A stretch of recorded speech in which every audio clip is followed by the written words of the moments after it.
The fatal mistake of doing everything right. Why the top can be your downfall. You have exactly 10 years before your life falls apart. And no, I'm not talking about financial ruin. I'm talking about something much worse, something that is destroying people who did everything right. Imagine waking up on a Tuesday, looking at your full bank account, looking at your prestigious job, and feeling an uncontrollable urge to disappear. You won the game, but you played the wrong game.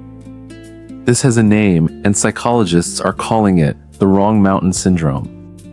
And while you're watching this video, there's a frightening chance that you're climbing the wrong mountain right now. In the following words, I will show you why the success you so desperately seek may actually be your greatest and most painful failure. And more importantly, what do you need to do today to avoid you becoming the next victim of this? But to understand the poison, you need to understand the brutal clash between two ways of thinking that are dividing the world right now. On one side, we have the old school of success, the hustle culture of relentless effort. Their rule is simple: choose a goal, lower your head, isolate yourself from the world, and climb to the top, bleeding if necessary. They tell you that doubt is weakness. They sell you the monk mode, where you cut out friends, cut out hobbies, and focus only on your career. But on the other side, a new line of thought emerged, much quieter and 1,000 times more lethal. It's the mountain alignment theory. And what this new school of thought says is that the old school is creating a generation of depressed people at the top of the world. They differ on 3 points that will make you question everything you've done so far. The first point of shock is the illusion of absolute focus. The culture of effort dictates that you can't have a plan B, that you must burn all bridges. But the wrong mountain theory proves that burning bridges is the stupidest thing you can do. Why? Because what if you get to the top and realize the view is awful? The new school doesn't preach blind focus, it preaches the testing of values. Instead of betting 30 years of your life on a single career to see if you like it, you create micro-laboratories. They call these side projects. A hobby on weekends, a small digital business at night, volunteer work. It's not about making extra money, it's about testing whether what you do aligns with what you secretly believe. The old school views side projects as a distraction. The new school views extracurricular activities as a form of life insurance for mental health. The second point of divergence is even more disturbing. It has to do with how you connect with people. Productivity gurus tell you to get off social media and isolate yourself in a digital cave to work. They say people are time wasters, but here's the dirty secret that nobody tells you.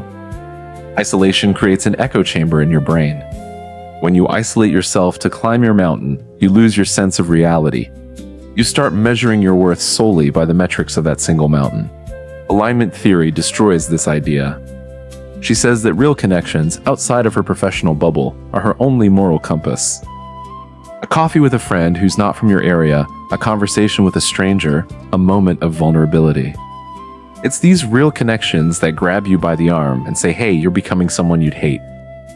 Digital isolation does help you scale faster, yes, but it makes you climb blindfolded.